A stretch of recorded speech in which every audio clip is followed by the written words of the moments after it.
5, 4, 3, 2, 1. I've just realised I'm sitting a bit low for this camera. You are sitting a bit low, aren't you? I think I'm going to drop that down. Where's your pipe, Simon? You can. There, can you see that pipe there? Soon to come back a bit. Hi, Sophie. Hi, Soph. How you doing? Hello, everyone. Welcome to... Was it Chatty Corner? What did I... Conversation Corner. That's Conversation Corner with myself and the very handsome Mr. Simon Pinto. Well, with me. I don't know about handsome.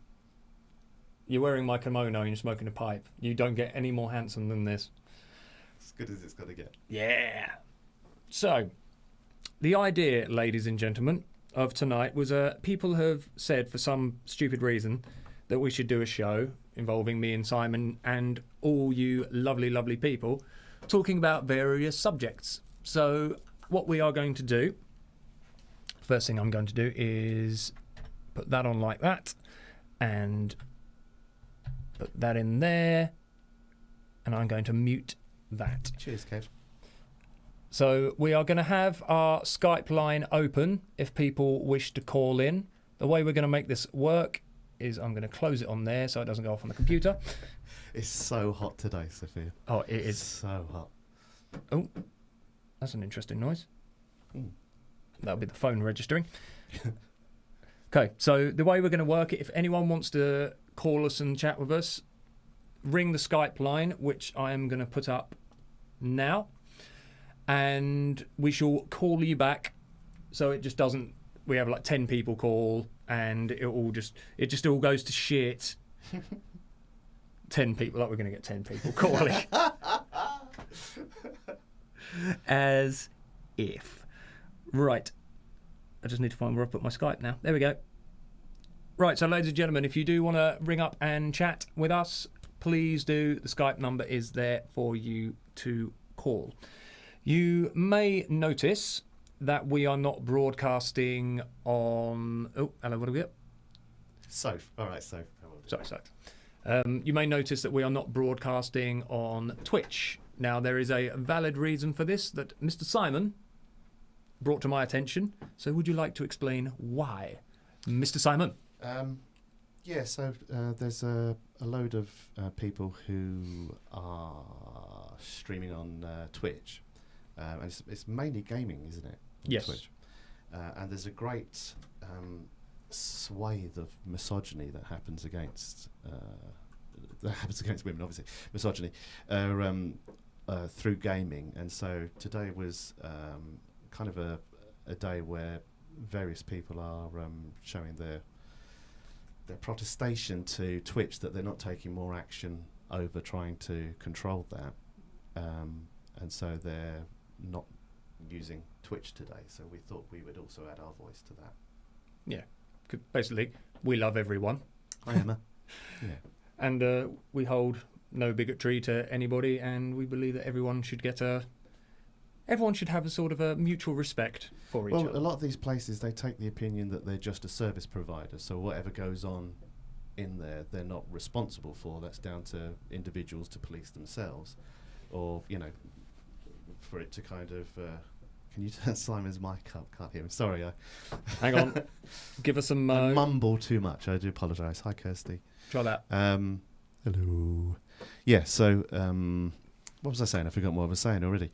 Yeah, so they're just a service provider, and that they don't... they're not responsible for the content. However, they are making stacks of money. So it's a bit like you going into...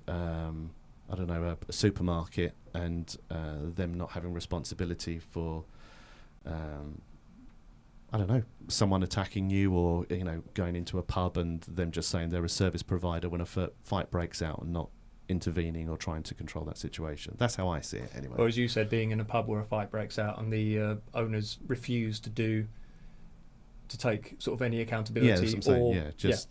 Just saying that they're a service provider and that they don't... you know, whatever. What happens. Happens, yeah, exactly, yeah. So, so it's a minor thing, But I think it's if people add their voice to it, and if they see as a platform that it may hurt their profits, they may actually take some action against it. So, who knows? Yes, unfortunately, it tends to be the money route that seems to. If you put a dent in somebody's pocket, then change happens. Well, yeah, but with any business, the bottom line is everything, isn't it? So the only thing that changes. We were talking about protests some time ago, and sadly, people peacefully marching through towns doesn't ever seem to change anything. You look through history, and that never ever changes anything. I'm not so sure of that. So give me an example then. I can't name the exact one, but listening to how a lot of the peaceful protests happened during the Jim Crow era made small, or just afterwards, when the like the Martin Luther King era, there was a lot of peaceful protests that made small changes but effective changes. So what I think, when you really read into that, look into that, the peaceful protest didn't actually change anything. Where violence broke out, it made headlines. Where it made headlines, so like I was saying about the disabled march whenever we were talking last Saturday, people, if it just didn't cover it, it got a D notice and wasn't covered anywhere.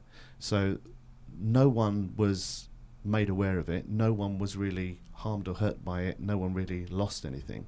And that's the sad reality, it seems. When the more that you look at, I've really looked into years ago, I've really read up about so many different marches, Gandhi's idea of peaceful protest and stuff like that, and same with Martin Luther King. But the things that actually made a change was where violence broke out, where they had an alternate pro-demonstration against an anti-demonstration, and then there were clashes, or where there was police violence to the thing. That raised awareness of the situation and what people were going through, and then that in turn had some impact. That's the sad thing. That really is the sad thing. But wasn't it more the actual, sadly, the violence that was done to the people protesting is what got the headlines, not the actual protesters being violent? Oh, I absolutely agree. The point I'm making is just a peaceful protest that goes off peaceful never gets attention. But a peaceful protest against people who are being violent. Wherever something actually happens, that sadly does have impact and then brings about change, which is a sad indictment on people. So we've got Anthony. Hello, darlings. Hello, Anthony. And Emma said, Simon, you seem really down. It's probably because I'm making him wear a kimono in a really warm room. I'm not a great one for dressing up. Mike loves dressing up. Oh, I live for it. Mike, this is Mike's kimono, actually. Such beautiful material, it really is. But it's gorgeous material. Bit toasty, isn't it? It is so tight under my armpits. I'm obviously a lot broader than you are. So. That's not difficult. So that fits a garden cane really nicely. Not a normal human being. Do you want a cuddle? I would love a cuddle. Yeah. Oh. Bless. Right, so remember, ladies and gentlemen, if you want to call in, please do. We shall call you back on our Skype line, and we will chat pretty much about anything. You both need fluffy white cats on your laps. Like Dr. Evil. Mr. 1 million. Mr. Bond. Do you want to do one song, and then if anyone comes in with an idea for what they want us to talk about, or pick a subject, everyone, because we'll talk about anything. In America, there is a National No Spend Day on the 7th of July. No money is supposed to be spent on that day. Under the USA. You know about that? No, I didn't know about that. I'm just reading the one above. Blueprint for Revolution. Simon brought a guitar anyway, just in case, of course. I was stuck in Thailand for 2 weeks due to a peaceful protest when they had the protest in the airport. So what was that in regarding, Kevin? What was the protest for? Do let us know. So in America, there's a national no spending So actually, day. that's a perfect example. So there he's saying it was a peaceful protest, and he was stuck in Thailand for 2 weeks because the protest closed the airport. If they hadn't closed the airport, if it had just been A gone peaceful past protest. peaceful. It wouldn't have upset anybody's lives. No one would have lost any money, which is the big thing. So with politicians, if they think they're going to lose, look at me. I was just about to say, I'm glad gesticulating you're... with this, yeah. Really enforcing my point with this. Order. Yeah, so like that, where the airport lost money, because they would have lost money if they couldn't, and that upset the thing. That makes, unfortunately, that's the thing that makes the difference. Oh, Stuart said the 7th of July thing is a Black Lives Matter. Oh, that's interesting. And Sophie says, I volunteered... Who's, above Stuart's one, there was one saying about overthrowing dictators and stuff. Who was that from? It's gone off my screen now. So. Let me find it. Do you mind if I take this thing off, dude? It's super hot. You can take it off. I'll let you. Hang on. You both need a fluffy white cat. Buddy's going nuts. I've just been reading this Blueprint for a Revolution, how to use rice pudding, Lego men and other non-violent techniques to galvanise communities, overthrow dictators or simply change the world. How would you... Here's a question for you. Who was that from? Kirsty. Oh, right. Oh, yeah, she said she's been reading that book. Yeah. So how would you use rice pudding to overthrow a dictatorship? It can be used to block exhaust pipes. Very true. I'm sure also if you pour it in an exhaust, in a fuel tank, it won't do much good as well. Is that the same as sticking a potato up an exhaust pipe? Yeah, it can be. So if a car can't, so a car works by sucking air in and then it has to get air out, and that's what moves the pistons up and down.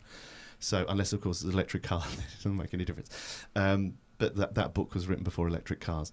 I think it's is it the Revolutionary's Hand Guide or something? I think Kirsty said she was reading. I can't remember what the name of the book was. But yeah, so if you block the exhaust, it can suck air in, but it can't move the pistons because it can't exhaust the air. So, and I'm not using that with wrong grammar. It's actually exhausting the air. That's what causes the engine not to start because it can't turn over. So, ladies and gentlemen, that is our first...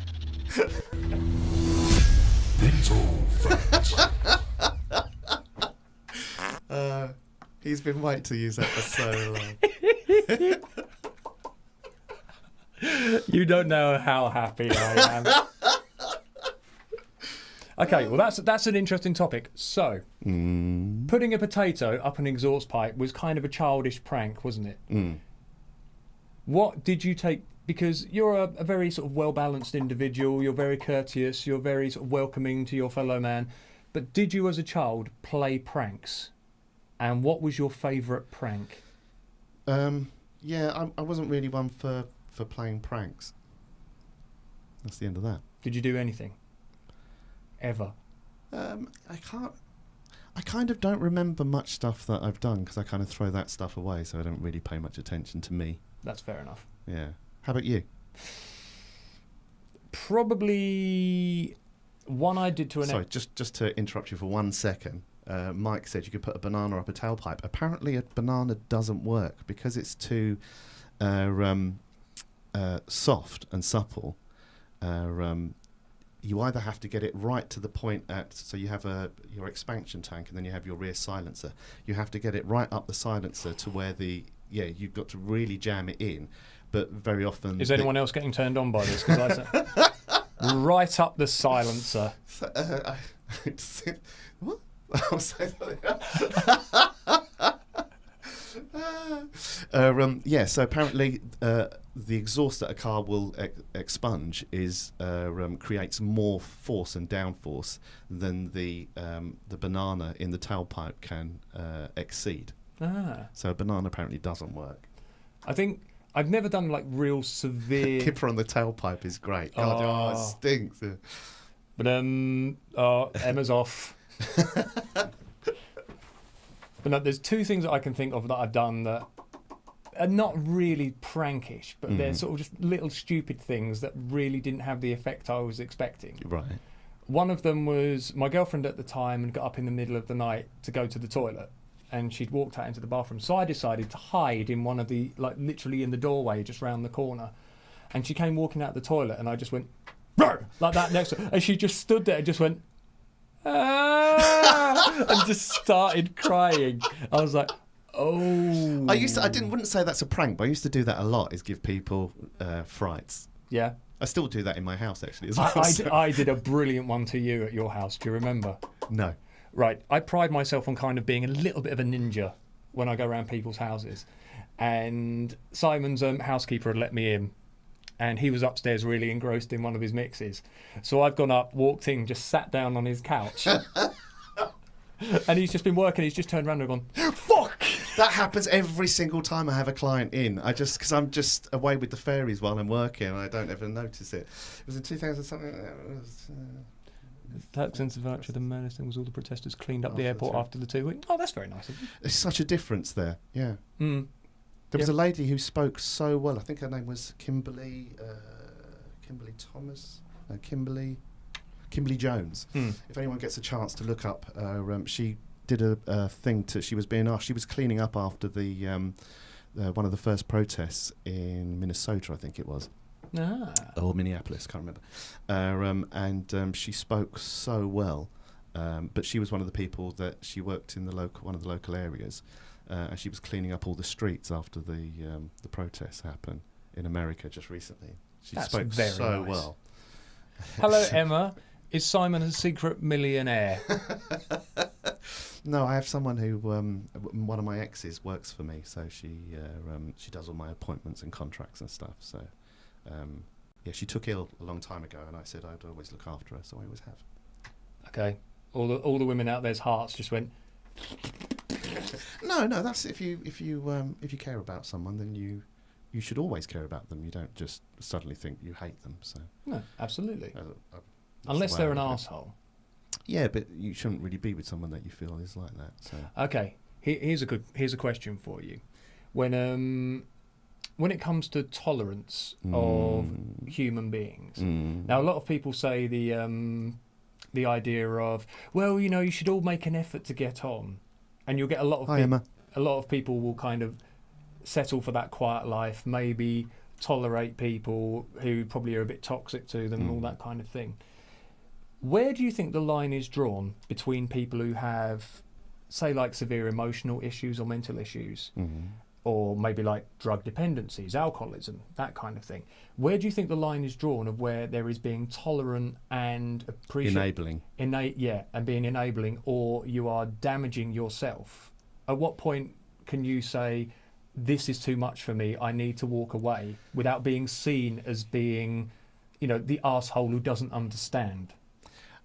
That's kind of an impossible question to answer, because it's going to be on everyone's own basis. Some people have just such patience and tolerance, and other people's just, talking about someone with a bedside manner. Some people can just endure so much where they feel great respect or love or care for somebody, and other people just don't have that innate ability to be able to do that.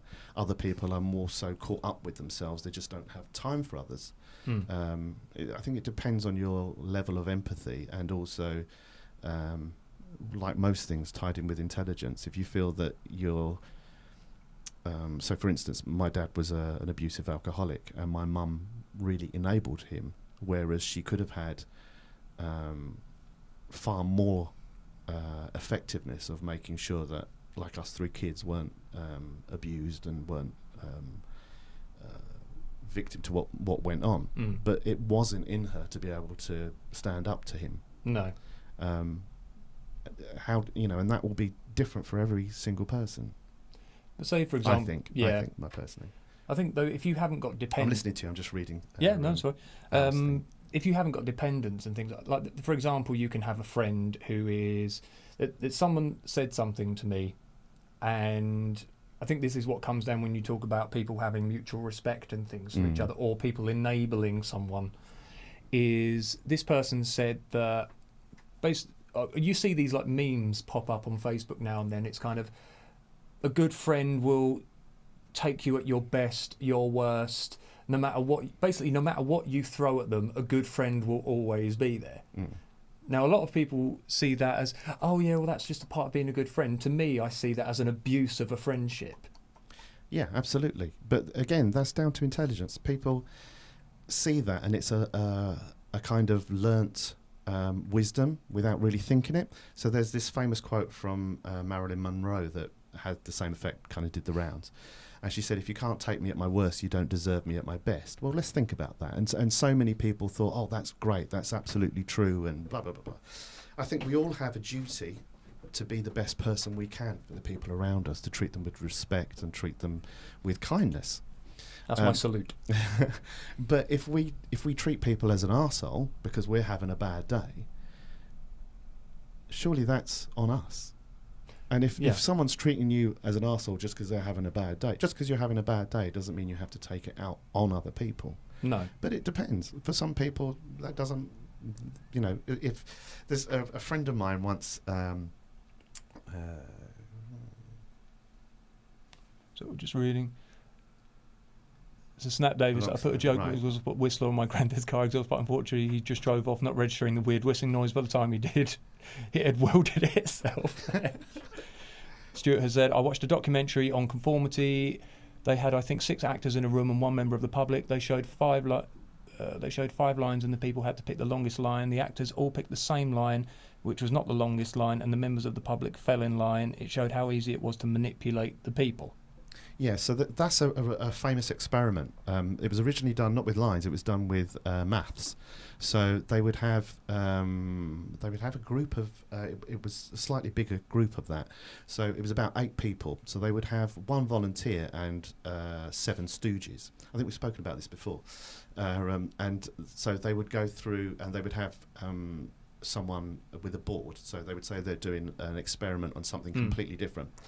And they would say, right, 5 plus 5 is 10, or 5 plus 5 is 8, or 5 plus 5 is 6. Who agrees with this statement? Who agrees with that statement? Who agrees with that statement? And they would vote. And so they would start doing it right, and then slowly as the experiment went on, all the stooges would vote for the wrong answer. And what they would find is that people wouldn't want to be the odd one out, and they would think, wait a minute, I know 5 and 5 is 10, but if they're all saying it's 11, I doubt myself, I don't know why. Yeah. And so they would just say, oh, and what that demonstrates, and so then that experiment has been expanded. This is a peer-reviewed thing, so it's been done loads of times in different ways. What they kind of deduce from that is that it's that tribal instinct we have. We are very much pack animals. So especially once someone, and what they found is if someone felt that they were the leader of the pack, they were happy to go against the grain. So there was very few people that had a strong enough will in themselves that they would go, no, 5 and 5 is 10. All 7 of you are wrong. But that was such a small sampling out of the people that they did. I think on the original experiment, it was something like they did kind of the experiment like 67 times or something like that. The second time they did it was closer to like nearly 300 times. And it shows that kind of tribal outlook that we have, where we want to conform, or we see, so you have rockers that think, right, you've got to have a leather jacket and studs, so I want to be part of that tribe, so I'll dress like that to show I fall in line with that, or I'm a mod or a rocker or whatever it may be, a goth or whatever, and we identify with something that we like the principles of, or and then we fall in line with, we feel we might be bucking the trend, when in fact what we're doing is we're falling in line with just another tribe. Do you think there's as Sophie just said, I'm sad to say I ended I'm glad. Is that glad? I'm dad. I'm dad to say. I think that's sad. I think that should be. I'm sad or I'm glad. Either way. To say I've just ended a 26-year friendship because I was so sick of being used and abused, but she's going around saying I'm the bad guy.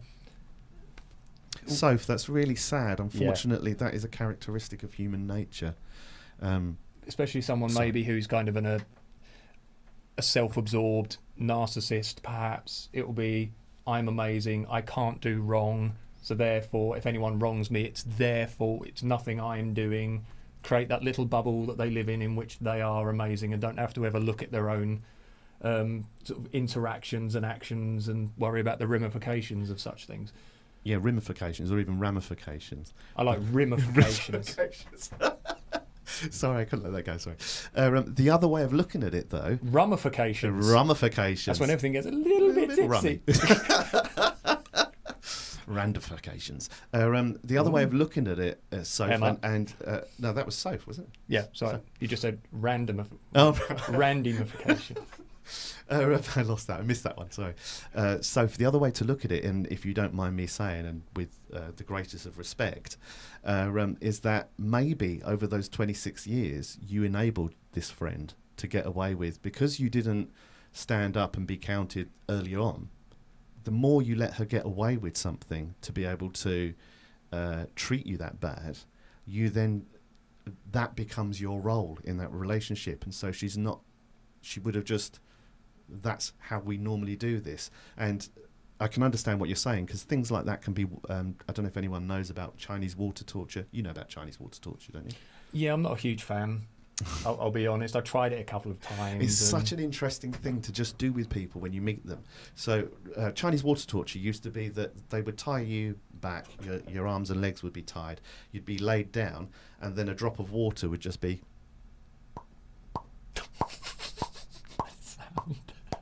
Have you heard that? Right, just on that part of your forehead. And it sounds like there's no way that would bother anybody.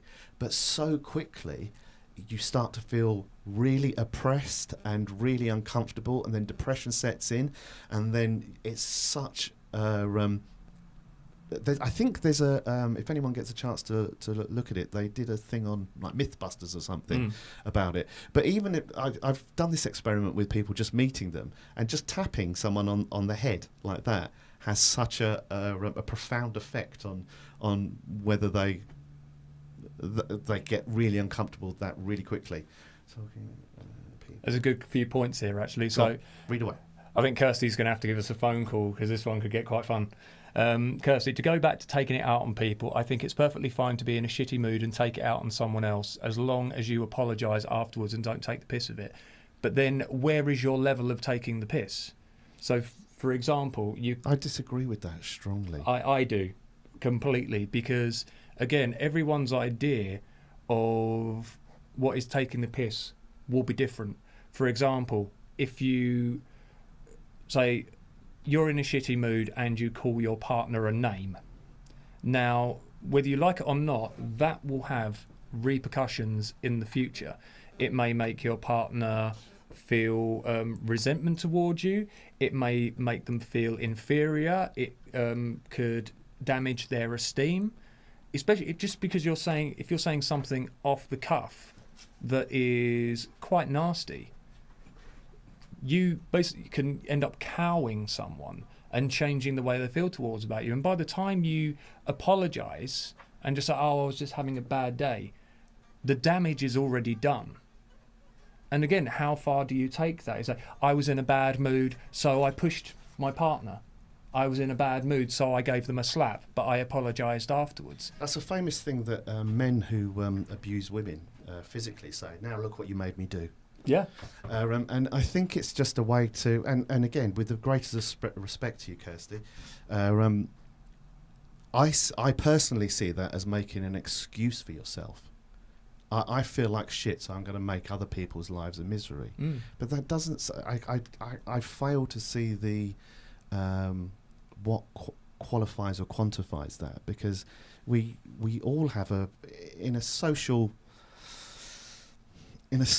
setting, there's a kind of unspoken, but we have a kind of social contract that we try and treat each other with dignity, kindness, and respect. So I understand when you're having a bad day, that can be really hard, and I can understand that when you're feeling really bad, and I'm certainly guilty of it, as I'm sure everyone else is. You can snap at people, and you can, but I think for myself personally, you must hold yourself responsible for that and say, I did something really bad. Maybe even if I was in a bad mood or whatever, they still didn't deserve that because they did nothing wrong. We'll take it into as an example of, say you're out in public and somebody's having a bad day and someone just shouts at you in public.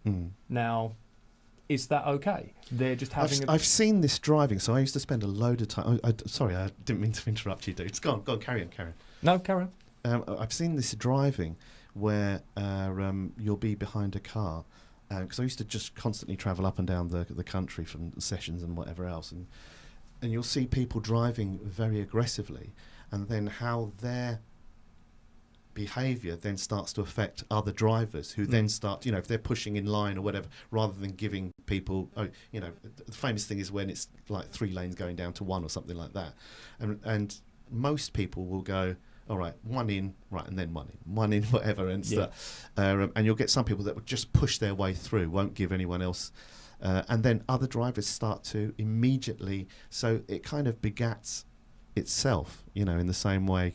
Sorry, we're losing a load of comments here. Do you want to read through them, do you? Okay, I've lost a load off the screen. That's okay. I'll just go back on this. Hang on, let's have a look. Right, so we've had, Emma said, I'm in a fellowship, which I don't want to get too into on here. Fair enough. But I've learnt so much about myself, how I always thought I was an amazing person. Everyone around me in my life was the bad parts of my life. It's hard to hear the bad in me, but it's been so refreshing to know what I need to do to be the best person I can be day to day. Now, that's an amazing thing. That's a beautiful thing, because I think it's really hard for us to be honest with ourselves, because from birth, we're just kind of, you make an excuse for everything wrong you do. Oh, I did this because, and I always, when I've been speaking to people, if they use the word but or because, as soon as you do that, you're making an excuse for yourself. And by making an excuse for yourself, you're not really being honest about what you've done. And if you can't be honest about it, how can you correct it? Well, that's the thing. You find a lot of people... At least that's how I see it. Yeah. Again, when we're talking about this, these are our experiences. I mean, we all have our foibles. We've all done things that we regret, that we... maybe we're embarrassed about the way we acted. We're all human beings, and we are all fallible. But I've spoken to several people who seem to have this real bad run of luck with people, that they seem to fall out with people all the time. It's always the other person's fault. It's the world's against me. And at some point, you have to say to them, you do realise what the common denominator in this is. It's you. So if you go, for example, you have been fired from multiple jobs and you're always blaming it's the job's fault or this kind of thing. So just as a counter to that, though, it can be just maybe poor judgment rather than the way that they conduct themselves. So if you're talking about jobs, absolutely, you can join one job and then they've had to rationalise down and then they've got rid of you, and then you've gone into another job, the same things happen with that company. It might not necessarily be the way that you're working. Equally with, if you're constantly falling into arguments with people, it might be just the people that you're befriending rather than maybe your approach or your opinion. There's still other facets course, could come into that equation. For an example, a musician I knew who has been kicked out of almost every band he has been in, and he always had something to say about how he was treated by the other members of the band. And I asked him one day, I said, have you ever looked at, because again, the common denominator is you in this. You seem to be having the same problem in these bands as you go through them. So have you looked at the way you behave, what you do? Is there anything in there that you feel maybe you did wrong, maybe wasn't a good idea? Because we all make choices, and we all make stupid choices sometimes. I think very often with things like that as well, it's not really till you kind of hit rock bottom that you then look at yourself and go, wait a minute, am I the dickhead here? Yeah. It's most people, their first thing is, I didn't do it. That is just, and it's such a human... normal reaction that we just do that. You really have to try and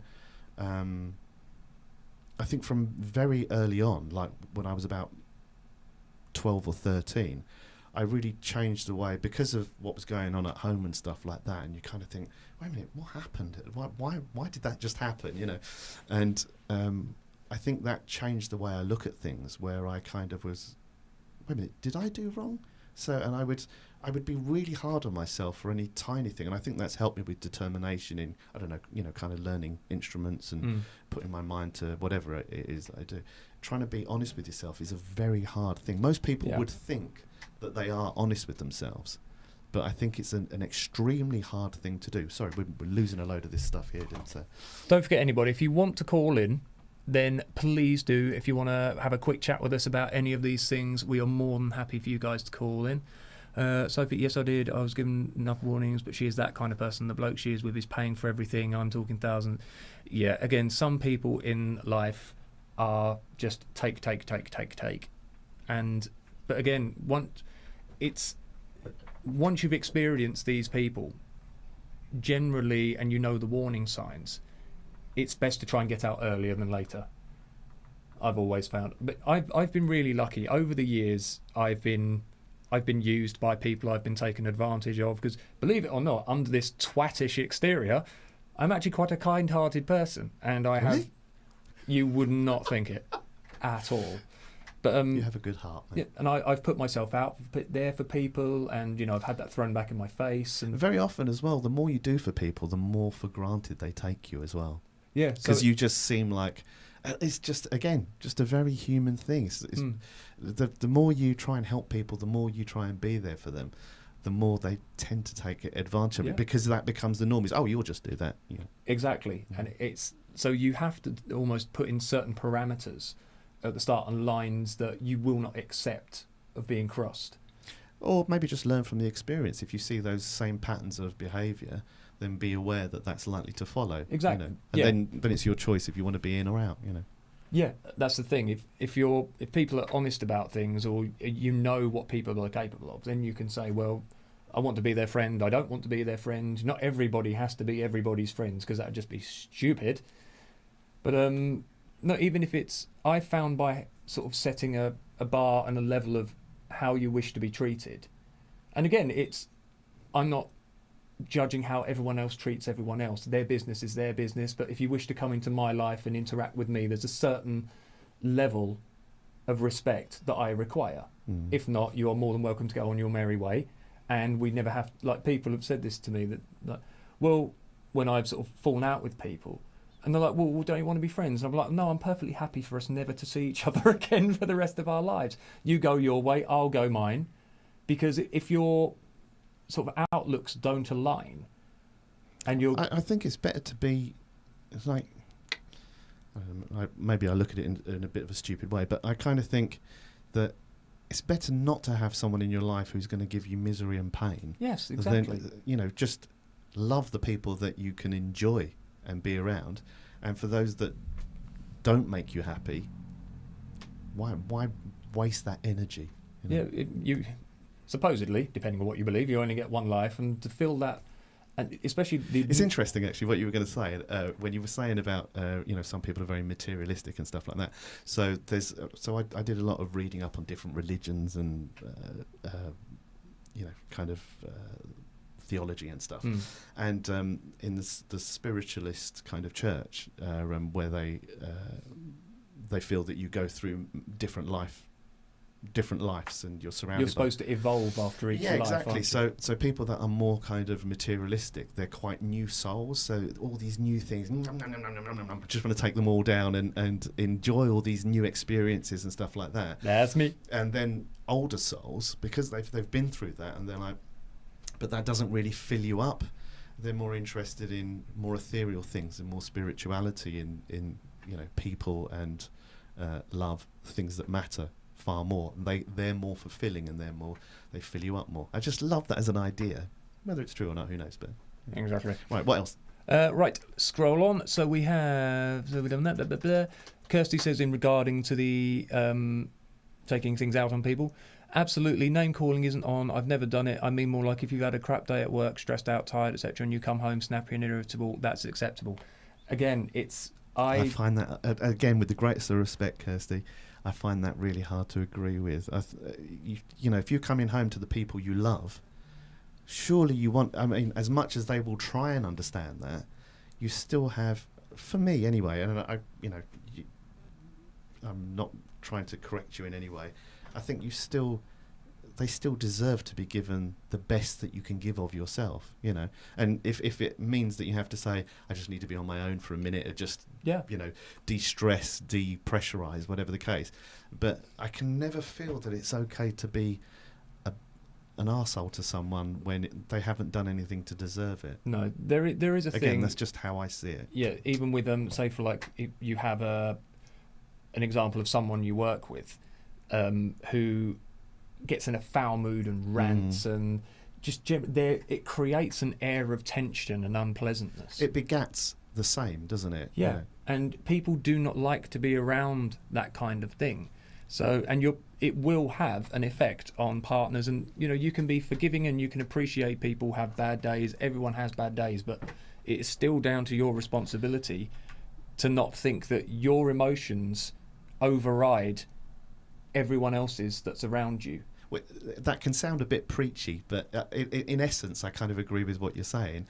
There's a guy I used to work with, a bass player, and he put this so succinctly and so well, and I think it's such a good example. He said everyone has a grudge bank, and I think this is just such a great way of looking at it. So, you know, when people do nice things, it kind of scores a little bit, you know, in favour. But when you do something horrible to someone, it takes like sort of, I don't know, 6 good things to counter one bad thing, and you store that up in the grudge bank, and then slowly that starts to be double entry bookkeeping. What's good and what's bad, and it starts to outweigh. The more that you're a bit of an arsehole with people, that starts to weigh the scales, and the grudge bank just gets more and more. Well, I've seen it in quite a lot of couples, and it's really sad to see where one person, say for example, maybe they have some very strong insecurities, maybe that makes them lash out verbally, mentally, and what eventually happens is that starts to almost overshadow the entire relationship, and the other person becomes cowed and withdraws into themselves. Yeah. It's a really, really sad thing to see. Again, it's something that's just very human, and that's the thing we're trying to. I think, as humans, we're trying to fight against our animal instinct, which is that need to lash out when anyone hurts us, the need to just be selfish, the need to just take. We're trying to overcome that because we think that we can live in a society and we can do better for each other. We can be happier by trying to overcome those kind of selfish wants. Again, not trying to be preachy, just my own personal way I look at it. Yeah, exactly. It's everyone has their own way of dealing with life, but there are other ways, and sometimes there are more effective. It's also about learning as well, just the natural scheme of things. I don't think we can ever say we're musicians, so we understand that you can never learn any instrument 100%. Yeah. The more you learn, the more you find out there is to learn, the more that somebody else has done or can play better. And life is very much like that as well. Generally, everyone's of the position that they're doing things right. Otherwise, they wouldn't be doing them in the first place. But then as you go, oh, wait a minute, I've learnt a bit more. Actually, that may not be the right way to deal with it. There might be another avenue around that might lead to more happiness. But you may, again, as well, destructive things are so much more easy than creative things. Creative things take so much more energy. But there's so much. The right thing to do always seems to be the hardest thing to do. But there's also with them, for example, if you suffer with stress a lot and you take it out on people, it's not just the effect you have on other people, but it's also the effect that stress and anger have on yourself as well. It's a really damaging. Microaggression is a term that it's kind of used for when you have these little kind of events where things are snappy or just being awkward or that kind of, just being silent and kind of rolling the eyes, whatever. And that can be so deteriorating for the personality and the soul. But what I was saying was that the... Sorry, dude. No, that's fine. It's fine. But so if you, say, are a stressful person and you are in stressful situations, you don't deal with stress very well, it does make you volatile, that will have a negative impact on your own mental health. And I've seen it in countless people where they develop various not only mental disorders but physical, because obviously mental and your physical well-being do tend to go hand in hand, and you end up having all sorts of medical issues because complications. Because your body is just running on, I suppose it's like running an engine on high revs all the time. Something is going to go wrong. So that absolutely, that's one way to look at it. The other way is that sometimes that if you're constantly flooding your system with adrenaline, if you're constantly flooding yourself with I can't really think of the other enzymes, that can cause digestion problems, which in turn you can not break down your food properly, which in turn can cause toxicities in the body, which in turn can then pollute your bloodstream, so that certain enzymes that the body's trying to repair itself and stuff like that aren't taking greater effect, so that it can have a real, over a long term, a bad effect on your body's health and well-being. PINTO fact. I love this. Right, dude, what other comments have we got? Okay. Read through. Right. Stuart has said, I can work from home until the end of 2021, but the boss wants us back to come around the end of September. There's no way I'm going back then. They see it as weakness. Oh, hang on. And we'll go back a bit further. Mike says, comes from personal experience. My grandfather always said to think before you let your mouth loose. Always tried to do that throughout my life. Yep. That's a really lovely saying, that, yeah. That element of, I know for some people it's very difficult, especially if you're an emotionally driven person, to be able to think first. But that can be the difference between really upsetting someone's day and just not saying that one thing that can cause long-term damage. And also sometimes as well, when you snap quickly, it can be the first and most hurtful thing that you'll say, you'll hit under the belt. Yeah. And then your pride won't allow you to apologise. And then you kind of double down on something really ridiculous that maybe you just, isn't representative of you truly. Or maybe it is. We've all done it. Yeah, very human thing. Right, what else, dude? Right. Emma, if you drop a plate and it smashes, you glue it back together, it's still broken. And that is the same sort of thing. It's still broken. That's a really nice... That's a really good analogy. I like that. That's very cool. Yeah, very, very good. Stuart, what about when you're forced to conform at work when they say when you don't want to? I've been asked about returning to work, which I'm not doing, but others are feeling obliged to when it's dangerous. I don't think that's... Is that conforming or is that a threat? It depends how you look at it. So... in a way, I think in the terms that Stuart's expressing that, the way he sees it is that it's kind of peer pressure. Because everyone else, the company is saying, if you really want your job, or if you're a true worker, or whatever the case is, as any company is going to be, they're only interested in their bottom line, their profit, and so people are going, well, I want to be shown that because I need a promotion or whatever, and then other people that maybe aren't looking to be, so if you're just about to get promotion, you want, I'll go back to work because I might, that promotion that's coming down in the week. And so if all those people go back, they then set a precedence for others who maybe haven't got any reason to be so reckless if they're worried about their health or whatever the case is. So that can be conformity and kind of peer pressure, and that, unfortunately, so I was reading a story just recently that loads of companies have been furloughing their staff, but then saying, if you really care about the company, you'll just do this, and they've been asking people to work even though they've been furloughed. So what happens is the government's paying 80% of their wages, and they're getting that work for free. Which is against the law. They shouldn't be doing that. The trading standards are looking into thousands of cases where people have reported their companies for doing this. Is that conformity or just exploitation? Both, I would say. Yeah. Both, because it's exploitation for the company because they see an opportunity to still keep the company rolling without having to do all the necessary paperwork to take people off furlough, plus their employees being paid by the government so they don't have to. And it's conformity, but more kind of, again, peer pressure by the employee because they feel a due responsibility, whether it be through work ethic or because they feel that when the shit hits the fan, when everything goes back, they may be one of the people that they'll go, well, let's give them the sack. Yeah, it's not a good situation. Sophie says, yes, Mike, I've known you for a long time. You have not got a bad word to say. I've not got a bad word to say about you. Well, you haven't really seen me that often. So you're such a kind, beautiful person, full stop. Only if it's reciprocated. I will not be a doormat or kind of... I've done my doormattedness throughout my life too early on now. So if it's not a mutual thing, then generally people get kicked to the curb. Mike says, Simon bangs on and with the more you do for people, the more they take the piss. I've said numerous times I'm not doing things for people anymore, but that will never happen. It's who I am, and I'm happy with that in the end. It will never change. That does tend to be the case as well. If that's in your nature, it's very hard to go against it.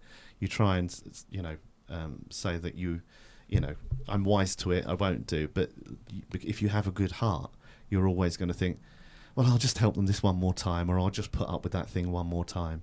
But doesn't that, even though that shows you've got a good heart, doesn't that show you also have low self-respect? I think that probably is a fair point. I don't know whether I'd say it necessarily that way. I don't think it would be... I don't know, really. Because I think self-respect is something which... But self-respect can also be tied in with pride. I think there's a difference.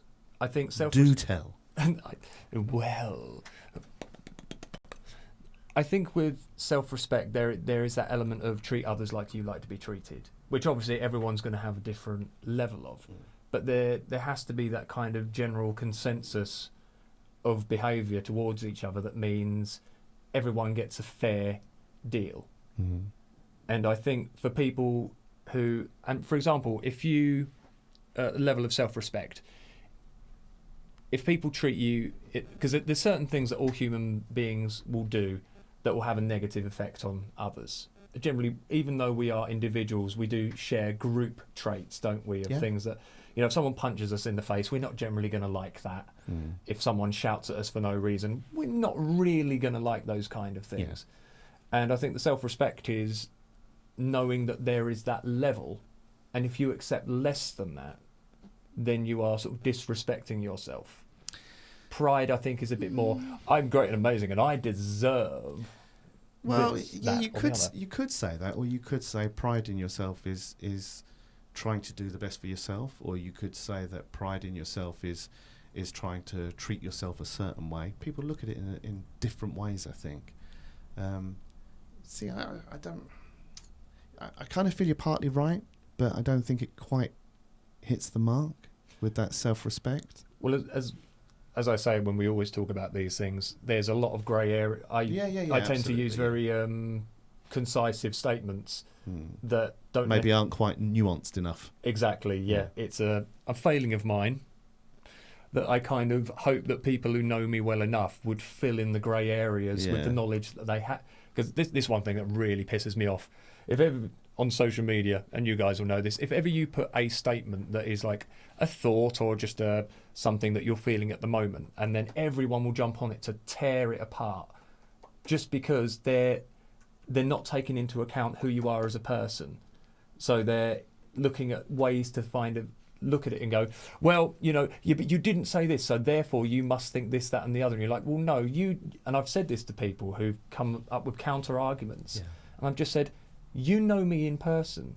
Do you really think that all you've just listed I actually think? And they'll go, well, no, but because you didn't put it in that particular statement. All right, so I'll throw something back to you then. The same thing you're accusing people of doing, aren't you doing to them?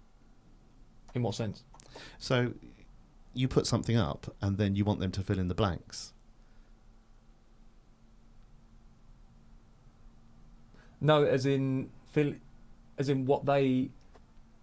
If I put like a suggestion up, or like somebody asking for sort of people's opinions and everything, that's one thing. But if you put something up and then people almost deliberately try to find things to pull that down with, and by saying things... Yeah, I understand what you're saying.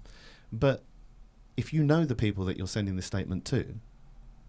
No, that's the thing with social media. It's like if it's a general statement up on your page where multiple people can see it, and you're sort of hoping that, again, if you put something up... Say, for example, you put something up that's just a joke, and then people... As an example? Okay. That right. So you put that up. Right. Yeah. And someone goes, the fact that you said, I find... Really offensive and degrading. And you're like, well, I kind of hope that you know that I don't think that what I've just put up... But isn't that exactly what they're doing to you that you're finding offensive? So you don't understand what I'm saying, do you? So no. I'll explain myself properly. So you put up a statement and you hope everyone understands means a certain thing.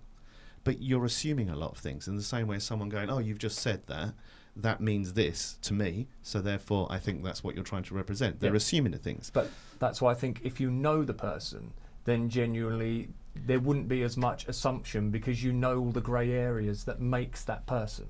But you just said that people, you're saying, but don't you know me better than that? But that surely that's the same difference with you saying that. Well, no, because to them. then that would be a surprise. If someone was to come out with something, like say you were to accuse me of being tardy and heartless or something, and I'd be like, well, because I'd put up just like a flippant statement or something, and I'd go, well, Simon, I think because of the experiences that we've shared together, and you've seen me in these different lights, I would hope that you would fill in the grey areas and therefore appreciate that what I've put up isn't to be taken. It's people who believe that a Facebook status is a pure reflection of that person's innermost feelings. And so I'll give you a different example, right? So very often you'll be working with, let's think of a good example. Someone comes into a studio to record a demo, and they want to send it off to a record company, but they don't want to spend a load of money, so they do a very pared down version of something. And then they'll send it off to a record company hoping that they'll fill in the blanks, that they'll understand this is the idea of the song, but it can be so much bigger.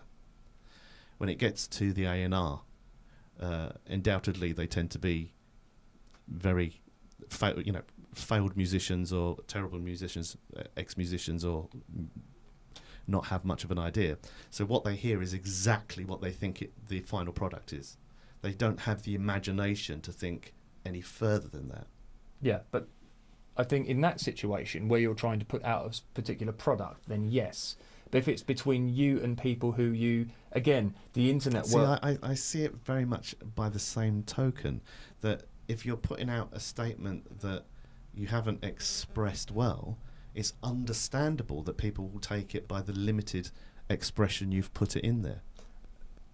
Because you may see by your own frame of reference that there's more to this, or it expands in a particular way, or it particularly points in a direction. But if someone doesn't have that same frame of reference, they're then working by their frame of reference. That's by what's there. That's what I'm talking about. Like when I say I make a concise, like say for example, if I make a concise statement and people were to take me just purely at that, I've had people, like even close friends and family, who've taken me and said, well, you're very black and white on this. And I'm like, well, I'm not. I'm having to, for the sake of not explaining myself for 3 hours about every little nuance of how I think, I'm trying to sum it up in one a statement that's just easier as a generalisation. As a point, then. Sorry, I didn't mean to stop you. Just while you're there. So, as a point, I'm going to hit you so hard. As a point, there, could it be that you maybe misunderstand how they see you? That may well be how they see you, and you presume that they see more of you. Possibly. But you'd kind of hope that your actions and the things you do in life would be a better representation. Again, you might be looking at your actions and what you've done in a greater light than other people are seeing it. Again, it's that thing of you do good things for people and it accounts for that much. You do a bad thing and people remember that. No, it's true. Right, what else have we got? Yes. So, by the way, ladies, that is what's called listening to someone else's opinion and going, which doesn't happen a lot in the internet world. Yeah, exactly. Again, that's something that people find very hard. You're of that opinion because you believe that's right. Otherwise, you wouldn't hold that opinion. And then for you to change that opinion is a big... So we're talking about cognitive dissonance and confirmation bias. It's hard for people to do that because part of your opinions are associated with your sense of self. Yeah. So you have to give up part of your sense of self to go, hold on a minute, am I doing something wrong? Do I need to make a change? That's an extremely hard thing for people to do. Right. Okay, so we have, what do we got here? Yeah, we've done that. We've gone through there. Simon's bang on with people who take the piss. I've said, yeah, we've done that one from Mike. Right, Kirsty says, damn, Paul obviously deserves better. Maybe I've been abusing him for the last 12 years. That's a bit of a worry. Well, don't say that, no. pup. That's knowing Paul as well. You actually have such complementing personalities. He has such a high buffer for and also looks at things so educated. He's a real one in a million, to be honest. But if you see that maybe there's a better way to deal with something, then maybe make an active effort to put change in there. If you don't see that there's anything wrong with it, then there's no need to change. You know? I think that it's good. It's good to be retrospective if you Yeah. feel that maybe there's a better way to deal with something. Well, that's a good thing, surely. Well, I think, as we said before, generally, as human beings, we know what would make us feel uncomfortable. We would know what makes us feel upset or hurt our feelings. So, So if you look at it from that point of view, say your actions, if I was angry and shouted at someone, if you can look at it from the retrospect of, well, if somebody else was to do that to me, how would that make me feel? Yeah. That's I find generally a good leveler when it comes to looking at, we're all going to have different levels of what we can take and what we can't. But that essentially is empathy, though, and that's something that some people find harder to access. Other people have greater levels of empathy, and also that can be in different ways as well. Some people, I know, have great empathy for animals and stuff like that, but don't have the same level of empathy for people. Yeah. If you're around someone who's in a really pissy, shitty mood and they're grumbling and moaning and complaining, and you feel like, I just really want to be somewhere else, or this is having a negative effect on me, I'd rather go somewhere else. There's no reason why that person won't feel the same towards you if you do those things. So, and that goes for pretty much most human beings. So that's kind of how I. Well done. Thank you. I liked that. Oh, I haven't got a Mike fact. Mike did well. Just the kind of. I'll get an animation where it's me doing that and just you patting me on the head. Oh, Mike did a thing. Right, what else got to do? Can I have a biscuit for that? Yeah, go on. Okay. If ever I God, make... that is super loud in this. Isn't it? That's what, I forgot what that's called. Extra, sensory... That's super high frequency as well. It's like the most annoying sound ever in a cinema. Apart from my voice. Right, what else is on there, dude? What about this? Hang on.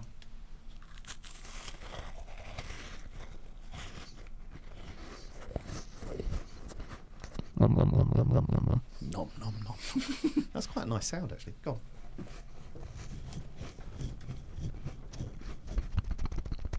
Right. Okay. Sorry, I'm full of biscuit.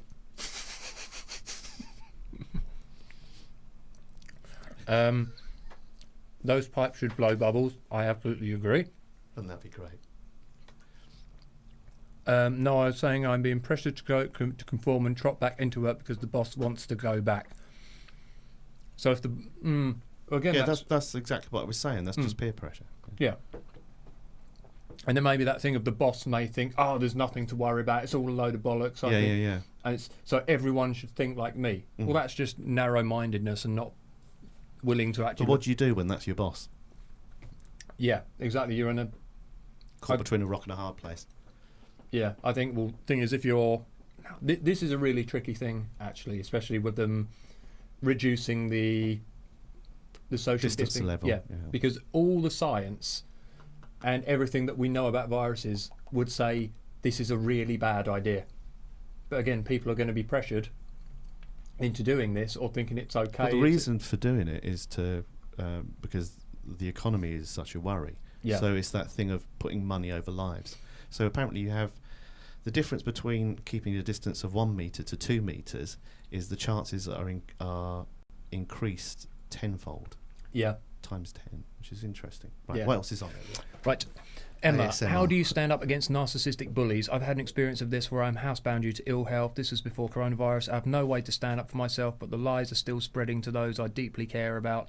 I walked away from the whole situation, which left us isolated, but I still hear about the cruel lies that are being spread from my abusers. There's very little you can do when it comes to other people being negative and nasty. I think there just comes a point where, again, you have to have a bit of self-reflection, maybe look at the way, obviously we don't know your situation at all, we don't know what's been said to the different parties. So you first of all have to look at yourself and think, right, have I contributed to this? What have I done? Have I done anything maybe that's exacerbated these different things? But then you have to look at the kind of people who are pushing this kind of thing, what they're saying, what they're doing. You cannot control other people. Yeah, unfortunately, at least this is my takeaway from it. So, is there your phone? That's Emma. Oh, is it? All right. You can't. Mike's absolutely right. You can't control other people's actions, and in a way, you may feel a responsibility to try and counteract that or try and take control back from those other people's actions. But it's completely out of your grasp. All you can do is be you. You can put your point forward or express yourself as best as you can when the opportunity comes. But I think, sadly, it tends to be that you need to make your peace with it and find a way to move forward, and also see if there's lessons to be learnt in the way that maybe if you've let people get away with too much or you haven't protected yourself sufficiently, that maybe there's a better way to deal with things going forward.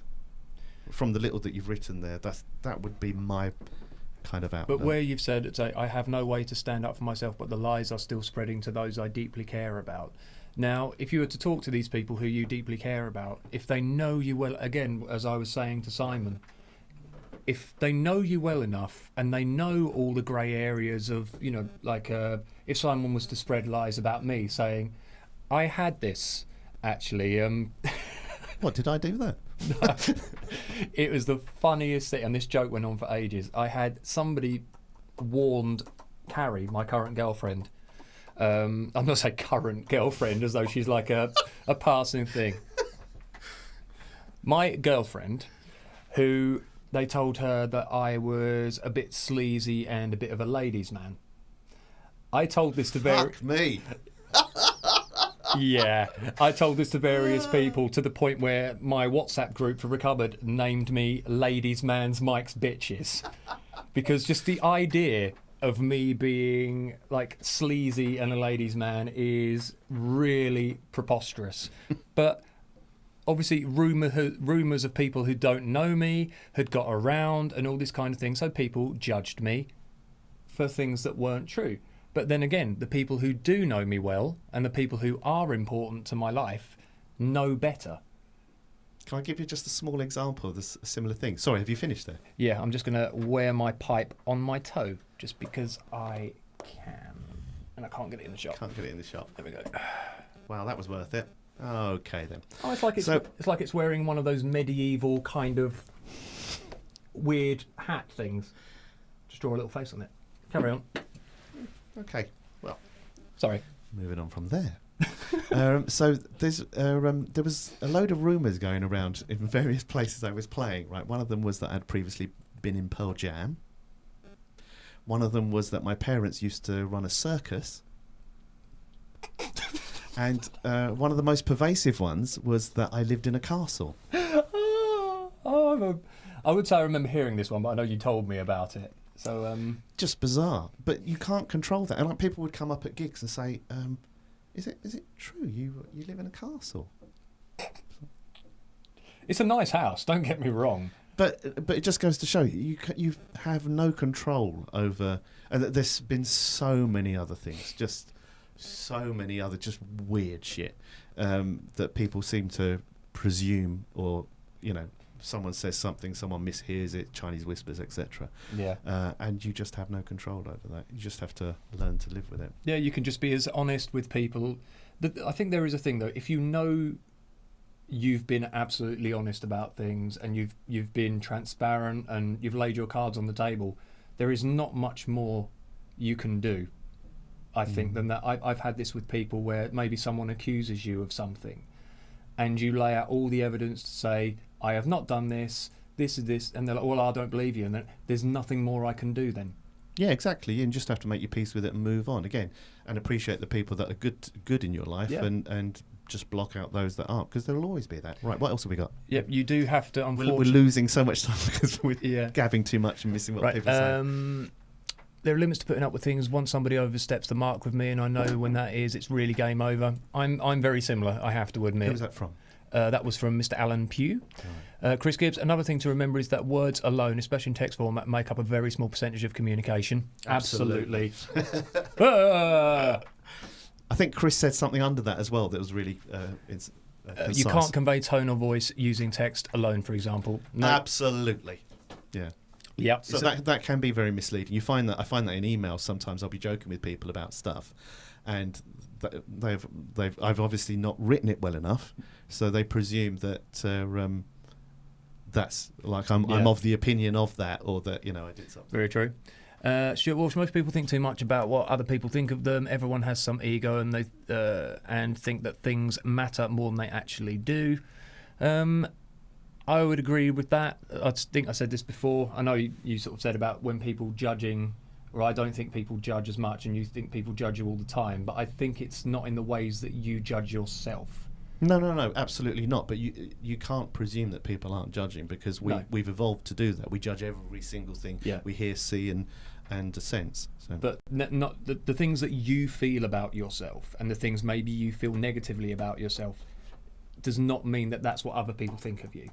Yeah.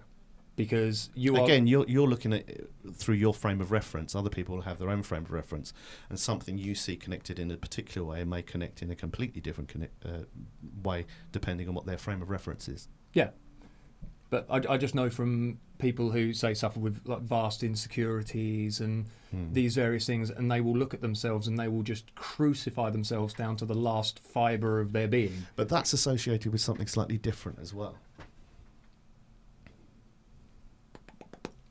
Do tell. So that can come from confidence, and also, so for instance, people that have been criticised as children tend to be way overcritical of themselves. Yeah. And they, in real terms, it might be that they've not been criticised any more than anyone else. But depending on the way your psyche is built up, and the way you perceive it, I suppose. Yeah, depending on how sort of hard-nosed you might be, or how soft you might be, how well you can fight back. All these different various facets of everyone's personality can build that up to being. You can be harder on yourself than maybe you need to be, or more critical of yourself than you need to be. Yeah, and what I meant when I said before is that the fact is that everyone else is going about their everyday lives, getting on with things, so the chances are that they're not looking at you and thinking all the things that you think about yourself negative. Everyone's got too much other stuff going on. No. Fine.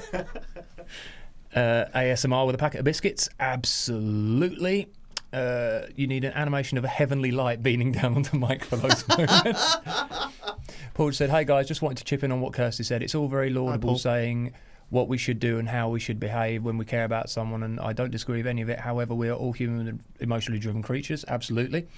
Those we care about are those we are most comfortable around, to be or show our most honest face to. Being allowed to vent and express your stress, even when it's misdirected, is a very healthy thing to do. And if the person on the receiving end knows you very well and knows what's going on, they should be able to see it's misdirected and allow you a certain latitude, knowing you do the same for them." That's... I find that hard to agree. Is that Paul still? Yeah, it also means you can pull them up just as honestly and harshly if you feel you're getting more than your fair share of shit. Yes, I agree with that. I disagree with that. Okay, I'm so lucky to have a relationship where we talk honestly and openly about everything, even stuff one of us may find difficult to hear. It's one of the reasons we are two completely separate different people with very little in common on paper, but have been together for so long. Again, there's being honest with each other, I always find is very, very good. But again, I think there is a point where too much tolerance of a person's negativity can not only enable them to carry on. So the only thing that stops people doing stuff is a deterrent, yes, in very general terms. So the more that you can do something and you're allowed to do it, why would you stop? Well, there's also the fact of that if you like that's all very well saying if the person it's misdirected. If you are made of the kind of stuff that you can let these things that are being said to you, you know, even if they're misdirected, that may still be hurtful. If you can just brush them off without them having, and be completely honest with yourself about them not having a negative effect on you, okay, fair enough. But I would say the vast majority of people will harbour something in the grudge bank because of that behaviour. Yeah. And I think there will come a time where you may not even realise it. But it slowly builds up. Yeah. Again, Japanese, Chinese water torture. It gets to fever pitch where you go, I can't do anymore. Exactly what Emma was saying about her friend of 26 years.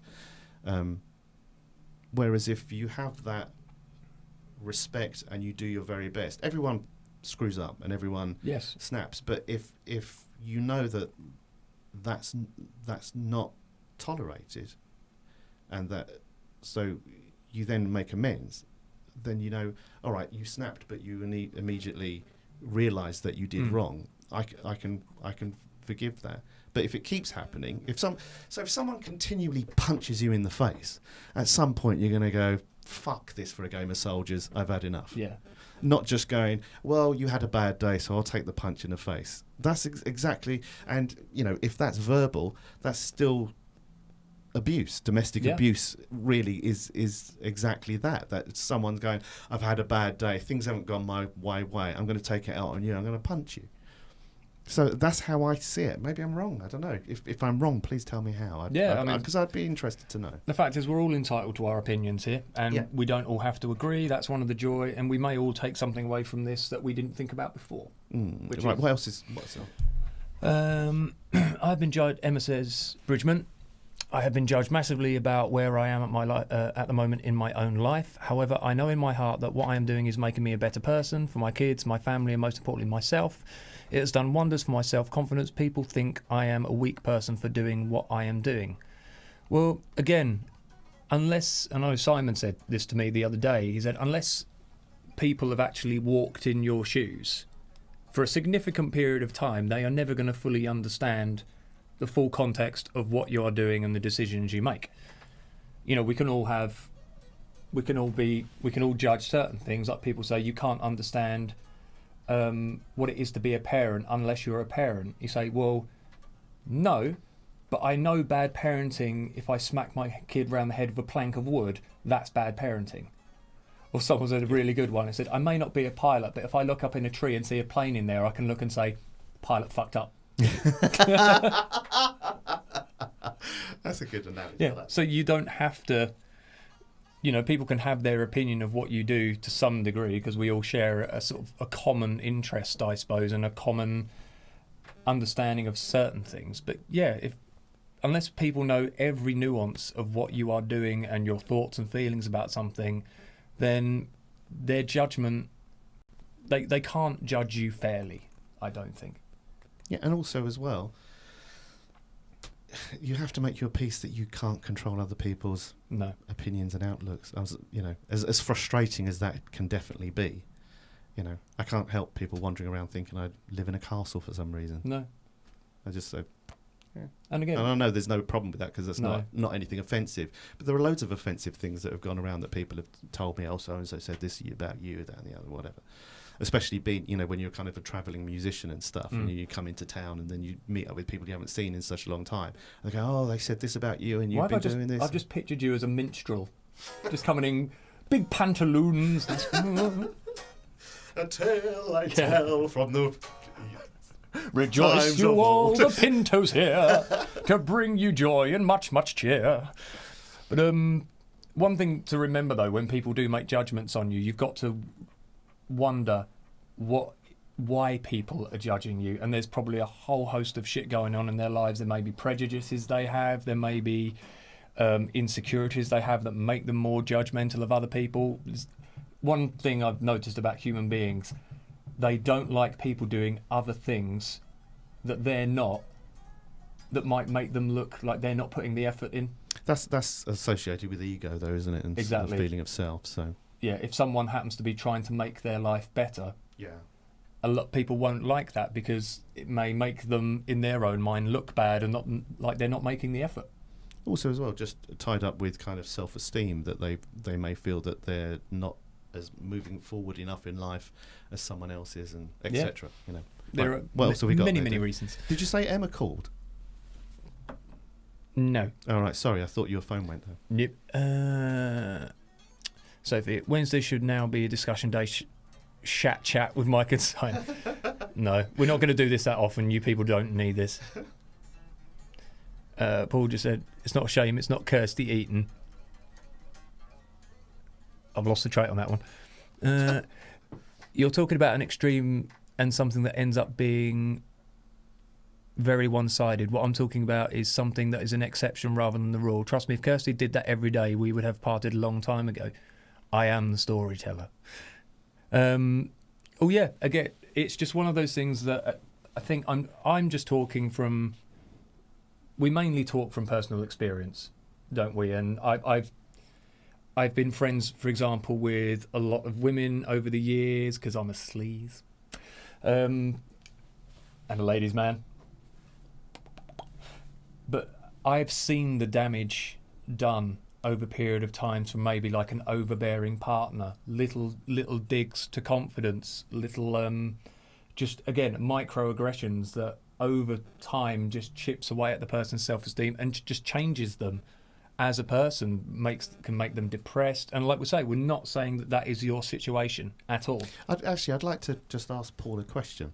So you're saying that if it happened on a regular basis or happened a lot, then that would be different. But this is kind of just a few isolated events. So let's just look at one isolated event. You're out shopping with your little daughter Nancy.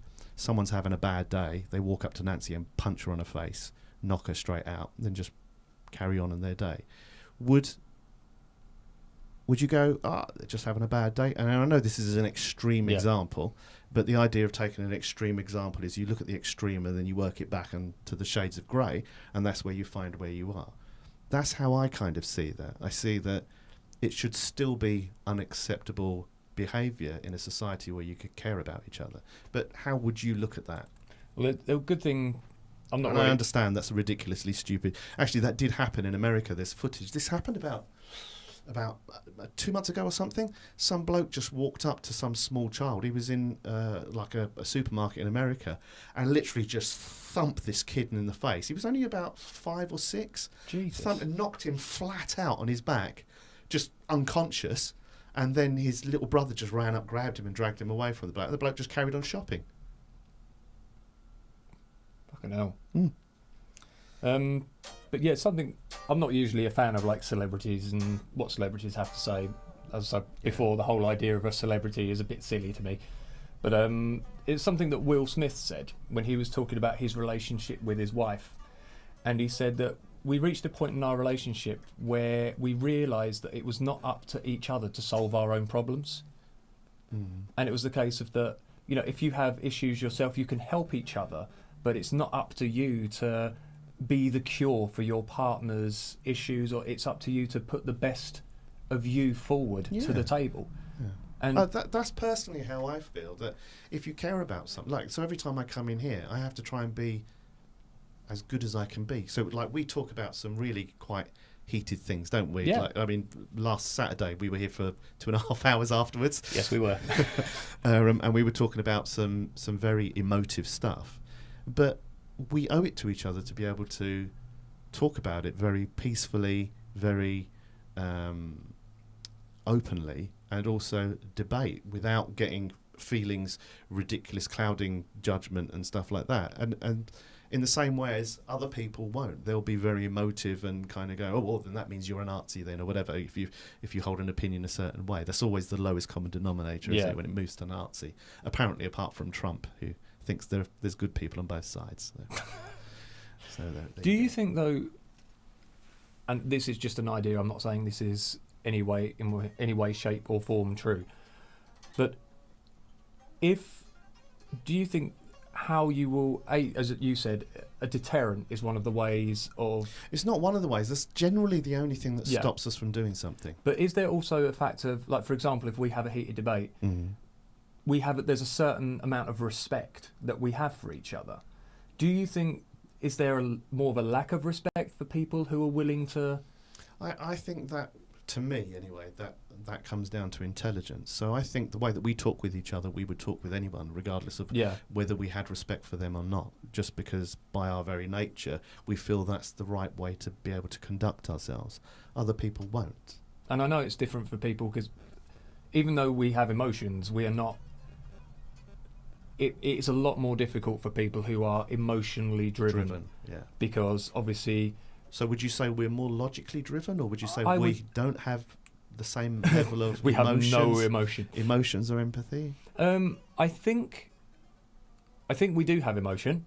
I think we are more logically driven because, again, emotions are just that instant response to something. You can't stop your emotions. So your emotions are like a lightning rod going off in your body, and then you try and temper that with your reaction. Yeah, it's the ability to be able to insert a thought as quickly as you can after that reaction has happened and that emotion has happened. That can be the difference between keeping yourself calm or making a better decision in a crisis than unleashing the full emotion and losing control of it. Yeah. Which, again, is really, really hard. Everyone's going to find... See, I would say I'm quite an emotional person, but I think I've really made an effort to try and disassociate when I'm talking about things, to be able to try and put it as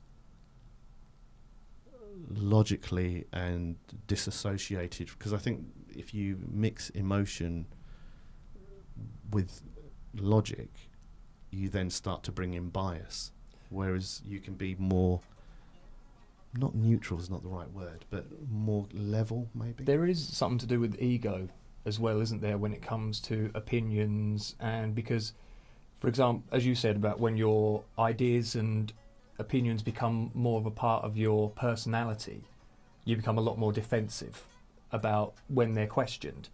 But because I know that you have no ego at all. I disagree with that. I would say everyone has ego. But thank you. Thank you for the compliment. But there's a degree of... That made me feel good. Oh. That was a joke about ego. Boom. But no, but you're an incredibly humble person. And I think... I don't think so. Really? Mm. Go on. There you go. That's your humbleness speaking. Owned. Gotcha. Right, go on, sorry. But yeah, so I think if you have more of an ego, you are more likely to respond badly to people with different points of view, to anything that you would see as a criticism of yourself, even if it's just discussing ideas. Or, so yeah, you might be right there. Or could it be that if you're looking more intellectually at it, you're trying to just look at it within the realms of reason and logic? Possibly, yeah. Do you want to read what? Yep. Thank you for reading these, by the way, dude. That's all right. Stuart Walls. After a while, hang on, what we got from Stuart. A magic trick. 3 kids save up £10 each. They go to the shop and buy a radio for £30. After they leave the shop, the owner comes in and says, "Where is the radio from the front window? I sold it to 3 kids." After a while, he sees them but thinks they don't know how much is coming back to them. So he puts £2 in his pocket and gives £1 back to each child. So each kid has paid £9. The assistant has kept 2 for himself. The problem is 3 times 9 equals 27 plus the 2 in the assistant's pocket. Oh yeah, £29. Where has the other pound gone? I've heard several incarnations of that. I've still never quite understood it. I lost track of it, so I'd need to look at it. That's because I'm reading it really badly. Emma, very true words from both of you. Thank you for the advice. I found the best thing to do was just be myself, to be as open as I could to those who took the time to ask me. I walked away as the abuser who was spreading the lies to isolate me was turning everyone against each other to cover up his abuse. That's very, very common. That happened, yeah. I was going to say, yeah. I couldn't bear to see them get used that way. Oh, I'm so sorry. Kirsty apparently tried calling in. Let's do this. Yep, she is right. For some reason it wasn't showing. Okay, let's try and do this without blowing up the... Okay, here we go.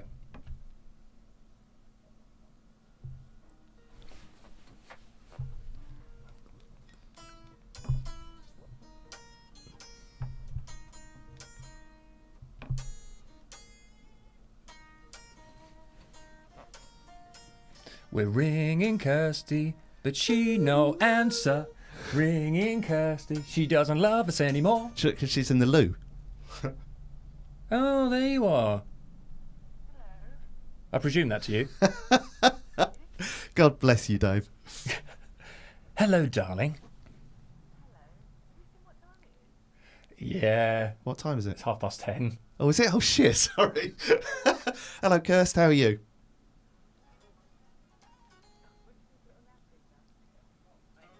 Oh, right, here we go. You're only allowed to talk if you've got pipes as well, remember? This is the rule of the day.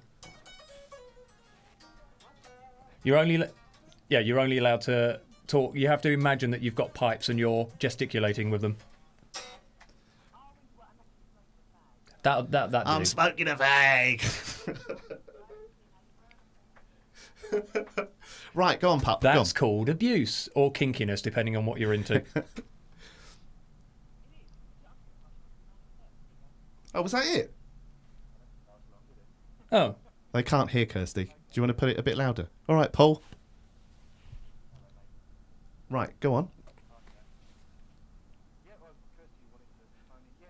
Paul, can you hold on 1 second? Anthony says that the Skype's not connected to the mixer. Hang Other than on. what your mic is picking up. oh, one moment. Sorry, Paul. 1 second. He's just gonna. Hang on. Okay, try now, Paul. Yeah, can everyone hear me? Is that coming through? I'm just dropping this down. Okay, speak once again for us, Paul. Hello. That should be working now. Right. Hopefully everyone can hear that. Go on, Paul. Sorry to interrupt you. My Dude. bad. Yeah, no, that's all right. Yeah, it was just your analogy about the, that someone hitting Nancy and stuff like that. I sort of sent a message in. What I was talking about was people that you know, and that you have some awareness of. Because I agree with you guys. I've had more than my fair share, of relationships with abusive partners. Yeah. Like you were saying, people that have got, issues themselves, and they take it out on you, and they just chip away at your sort of self-esteem and your sense of self and stuff like that. And they never last. Well, they've never lasted with me. I've been fortunate because I've got out. I know everyone's as fortunate as that. They kind of get undermined so much. Some people that they can't see any way out, which is absolutely tragic. But yeah, no, it was just. I think it's just, for me, it's about the give and take. And it's not about like you were saying, it's not about the extremes of allowing someone to take advantage or to gradually chip away and the wrong person, for example, taking the power in the relationship for ill. But it's more about, understanding, if because you get things as well where people have extreme things in life, so maybe somebody who's had a really bad breakup, or they've been unceremoniously sacked from a job that they loved, or they're going through a bereavement, and all of their normal emotional well-being is all up the wall. They're going to react differently, they're not going to cope as well, and they're not always going to be able to filter as well. And if there was a man in the street who didn't know you, and you were in that sort of place, and then you started sounding off or getting abusive or something like that, then quite right that they'd ever go back, because they haven't got a clue about you. You're just some mad stranger that's going off on one about nothing. But your partner or your friends or something like that who know what you're going through will often give you that little bit of extra latitude and hopefully pull you up when it's like, all right, I know you're having a shit time, I know what's going on, but just rein it in. That's too much. Okay, so do you get what I mean? Absolutely. This is all about context, isn't it? I absolutely, Paul, and I absolutely get what you mean. Sorry, I jumped in there. You're right. If I just Fuck off. go on, mate, go on. You talk to him. Go on. No, go on, carry on. Right, sorry, Paul. So I just wanted to say. So I absolutely get what you mean, and you're right. If it's people you love, you're going to give them more latitude, and you're going to wane with that. What I'm saying, more to the point that Kirsty raised, when you've had a bad day and you come back and you're bitching at the people around you and you're snappy, I think that's still not okay. I think that we all have a responsibility to be the best people we can to the people around us. Absolutely. And as much as that can be really hard, so just take your example of, say you've had a bereavement of some very close member of your family, and you're finding it really hard to deal with, or you're going through a really hard patch where you're at your lowest. To say that it's okay to be an arsehole to anyone around you, and that's okay, I find personally that uncomfortable and I struggle with that. I would say that I'm not saying that it's okay to be an arsehole. No. But what I'm saying is from what there are contributing factors. So maybe it's just the way that Kirsty expressed it. Yeah, the way Kirsty wrote it on yeah. the message was that if you're having a bad day and you come back and you're snappy or you're that's okay as long as you apologise afterwards, or you reciprocate later on. But I think that's the way she expressed it, because I think that that's all I can answer is what she expressed. No, yeah, absolutely. And I think what you were saying, Mike, as well, about we are emotional creatures, but men tend to be more reason-driven than emotional. But I think that often ends up, like you say, is that it's all about the balance. So depending on your emotional reaction, depends on how quick, like the strength of it, depends how quick sometimes you can be to grab it. So often when we're at our lowest ebbs, very, very tired or something like that, or have a terrible day, and it's that build-up of the pressure, and sometimes you weren't quick enough to grab it, and it's your body's needs to vent. Unfortunately, you end up venting at the wrong people. I mean, we've all done it, and I agree with what Simon was saying. I very much believe, about trying to be the best person that you can be, but we are also, we are a big mix of very, very, very complex things, our mind and our emotions and everything else, and nothing's ever static. I think it's a constant. No, I was going to say it's a constant sort of work in progress, isn't it? Well, and something you can do on one day. But that's exactly what we're saying, though, Paul. Is that, or at least that's how I see it. That we're saying the thing to strive for is a kind of utopia, but we're always going to fall down. Yes. And the more that we make excuses for us falling down. So the more that I go, all right, I just lost my temper with say my girlfriend, and I've punched her in the face. But that's okay. I was having a bad day. The more that I do that is the more that I'm going to be forgiving for the next time I feel like that, and say, well, once you cross a line, you're more likely to cross it again. Once you've had an affair with someone, you're more likely to have an affair again. Once you've stolen from something, you're more likely to steal again. Once you cross a line, you're more likely to carry on that way and that route of behaviour. The only thing that stops us as human beings doing things tends to be a deterrent, whether it be that we feel guilty about something that stops us for doing something, or that we're shut down, I don't know, by police, or we're shut down because a loved one says, I don't think that's a right way to continue. So you're absolutely right. We are a mix of chemicals and brain functionality and sparks and electricity. But if we're striving to be the best that we can for ourselves and the people around us, personally, that idea of kind of going, it's okay to say, oh, well, I've been snappy to somebody because I've had a bad day. I think we shouldn't be that lenient with ourselves, personally. I think we should always hold ourselves to a higher standard. Absolutely, and I think that's it. That's the direct translation of what Kirsty wrote, rather than, I think, the sentiment that she was trying to express, I think. So what you're saying about that's okay, I don't think okay was possibly the best choice from that perspective. But again, it's okay. I just give it a slap when I've had a bad day and I feel better, and that's okay. And I'll say sorry at some point later. That's not really what she was saying. But I agree with you, Simon. At the end of the day, the first line for all of us is ourselves. But then you have to rely on the people around you to stop people going and doing crazy things. Otherwise, we end up in, Germany in the 30s. Well, the thing is, do you know what I mean? yeah. Well, the thing is, You lost me there.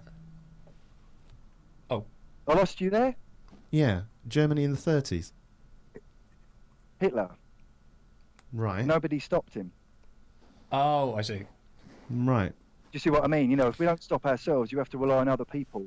As you were saying, you can't just tolerate it just because, which is what I was saying about. I thought that was a massive jump. Like, I've had a bad day and then I became Hitler. So well, it all starts somewhere. that's what the whole of the Nazi occupation was. He had a bad day. Yeah. Someone dissed his He had artwork. a bad day. Yeah, it was called the Treaty of Versailles. But there's no, I mean, I completely. She thinks we're comparing her to Hitler, and we're not. No, I do agree with you and say we're human beings. We've all got this kind of I think we're all fallible, but there is that thing of, again, we need. I think it's healthy to be able to sort of look at. I know, for example, my girlfriend, when we first got together, and we've talked about this before, so none of this is sort of very new. She's grown up. We're in a situation where, as a child, she was given no support, no internal security structure to feel good about herself. She grew up basically sort of being pretty much unloved and unsupported, and she had various abusive relationships that knocked her confidence even more.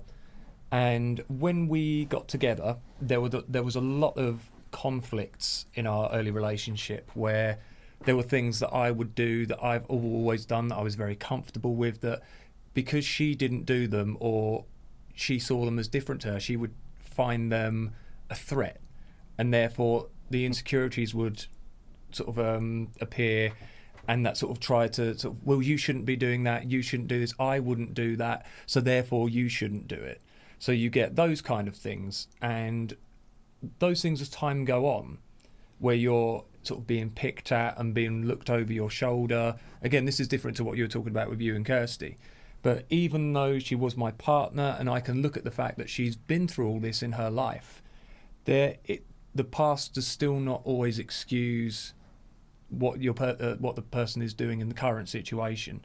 There has to be some culpability on their part. And to be honest, it was only by me, we had to have several talks through our relationship and various therapy for her to sort of realise that the anger and the frustration, because she was, again, very, very angry at a lot of things, very quick to snap, very quick to point out things that you're doing wrong, and it gradually took its toll to the point of where you feel that, why is this person with me if they're going to speak to me like this? Or what have I done to deserve this? And it's when you get to that point that you whether you want to or not, no matter how much you feel for this person, it will change the way you see them and the way you act towards them. And it's probably the last thing in life that they would possibly want. But again, if you're not honest with them about how it's making you feel, and that's, I think, what, as you said, it's being honest and truthful with each other.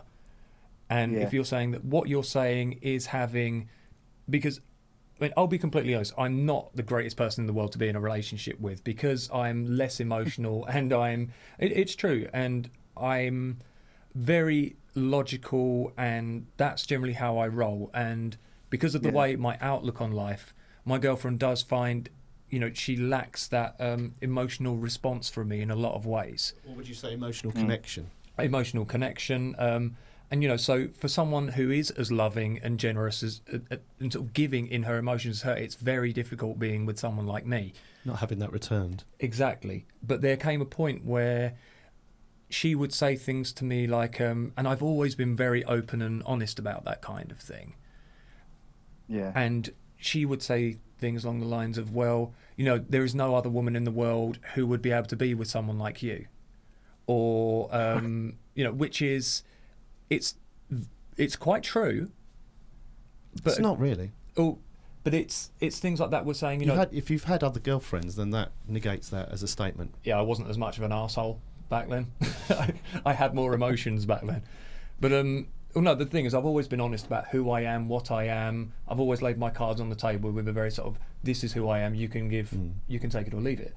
But because of this, it's caused a lot of problems between us over the past, and it created sort of resentments, I suppose, towards me as well. But with all of this, well, it sounds like where you are is where you are in life, and like getting to that point was very hard fought for. It was. So it was kind of like, well, this is who I am, and I'm comfortable with who I am. I've discovered who I am, and and I'm not prepared to give that up. So I'm just telling you that this is who I am, and if that's not going to work, then maybe we're not going to work. And I think that's a very brave thing to do. Well, it's exactly that, because it's also being a realist. It's knowing that it's not up to me. Like when we were talking about sort of the way that she struggles with things, and that she'd get quite snappy, or she'd create this air of sort of, she'd get very angry and all this kind of stuff, and it would create atmospheres, and it would create unease. And I said to her, sort of what I've always maintained is, I said, look, it's not up to me to change you as a person. If you are happy, being who you are, if being like this is what you're okay with and how you want to be, then I can't really live with that, because it goes very against the same way I would like to be treated. If it's something that you're not happy with and that you feel is a negative thing for you and you want help changing with, I will work with you to achieve that goal, so that you're both working towards a common goal. But if the person is, when they're doing these kind of things, and like I will say now that because of the work she has put in, the therapy she's had, the awareness she's developed, she is such a different person now to what she used to be. She's not as anxious anymore. She's not as quick to fly off the handle. Her family, her friends have all noticed a more positive change in her. But it did take, as Simon said, us getting to a point where I almost had to give her an ultimatum to say, look, if this is what you want to be and who you want to be, I can't be involved in this because it's causing me too much pain. Yeah. So I think when we're saying about having a bad day, and sort of, it's fair, it's okay to understand that we all are human beings, but if you don't make the conscious effort to realise that your behaviour, if it's negative, will have a knock-on effect, and whether we have the right to do that to another person, if we don't rein those things in, we just learn bad habits, bad ways of thinking, negative ways of thinking, and it's so easy for us to fall into that trap. And can I ask you both a question? How do you both feel about people's honesty in a relationship? People's honesty in a relationship? Yeah. I don't think people are very honest at all. No, I don't think so. I don't think so at all, and I don't know why that is. I think sometimes it's because people kind of want to have their cake and eat it. You know, I've never understood this whole thing about seeing people on the side. Never understood it at all. You know, I mean, not least of which because, you know, relationships are a bit hard work, you know, trying to keep two of them going at once is ridiculous. But again, it's, to me, that's people who have relationships on the side is because they want the security of what they've got. Yeah. And they want the fun of going elsewhere, but they haven't got the guts to end one and start another. I mean, in my life, I tended to have quite long breaks between relationships because I'm very comfortable being on my own. I didn't need. I think all three of be us with are, aren't we? Yes, I think we are. All three of us are Yeah, like that, Paul. but to me, I'd much rather be a little bit lonely but happy on my own than be with somebody that's making my life an absolute misery, which I have had. You know, and this is it. And so, you know, down to the relationship me and Kirsty have got is very open, is very honest. We have had those sorts of conversations that you've talked about, Mike, not at that level. Yeah. But, you know, talking about, you know, if you're going to do this, you're going to do that, you know, this is not going to work. But it also helped because it meant we understood why the other person was doing those things. Yeah, absolutely. And it also, you know, so I'm somebody that, you know, really enjoys my own company and needs my own company. Lockdown has been a challenge, I can tell you that. But, you know, normally, so Kirsty understands that. And she, you know, she knows that, you know, an evening a week very much, I just want to be left on my own. And when I say on my own in the house. Yeah. Because the nature of the work that I do and the nature of my relationship with a lot of my family and friends and stuff like that, you know, people calling me for advice and they want me to do things and stuff like that. And because I do that every day, it's exhausting. So I need to be on my own almost to let that part of me just stop so I can just relax, because I'm not waiting for the next person to say, can you do this for me? How does this work? Yeah. What do you do if you're in this? Do you know what I mean? And but she understands that, and I'm really lucky that she does. I think honesty. And it's the same with me. I think honesty is the most important thing. It's so underrated. With so relationships. Can I say a point regarding honesty that we haven't covered? Is that a lot of the time with honesty in relationships, it comes at the point where, say, for example, if someone has a certain, I don't know, anxiety or something that you know will be a trigger if you're being honest, and a lot of people will then back down. Because if they were to be honest about something, that person maybe doesn't want to hear it, can't handle it. They may get a volatile reaction from their partner if they're honest about it. So they'll generally, for the quiet life, start hiding more and more and more. And even if it can be something silly, like I've known a friend of mine, she was cutting this woman's hair, and this woman said, oh, I've just got with this new partner. And she's like, oh, right. So, yeah, he's friends with a lot of women, so I'm going to put a stop to that. So immediately, what's probably going to happen down the line is that man might then have to start, because his new girlfriend is automatically got... Right, so just stop you there. but move back, right? Why is she saying that? That's probably because of experiences she's had or her own jealousies. See, I think jealousy stems from a lack of honesty. If you completely trust someone, you don't care where they go, because you know they're going to be honest, their intentions are going to be pure. But where you don't have trust, where you can't be honest with someone, where you're living a lie, or you're pretending something doesn't exist, or you're keeping something in the dark from someone rather than telling them the truth of what's going on, or just, if you know that you feel that there's temptation somewhere, then you need to cut that out from your life so that you can be true and honest with that person. Yeah. Then that's essentially where the problem stems from, and all things grow from that. And then there's so much extra foliage on the tree that things just get hidden in, and that slowly deteriorates and pulls people apart. And so many people, when someone I know very well, he was in a relationship, and him and his wife then said, we don't want to have children, and they were both set on that, and he started to sort of think, oh, maybe I would like to have children. And then she got pregnant by an affair she was having. Can you imagine? And he was like, I'm just so shocked. Like, I just never expected that. Just took the carpet from him, And then, luckily he went on and he found, the love of his life, and he's got beautiful children, and he's happy and stuff. But that was just the worst thing that just cut him in two.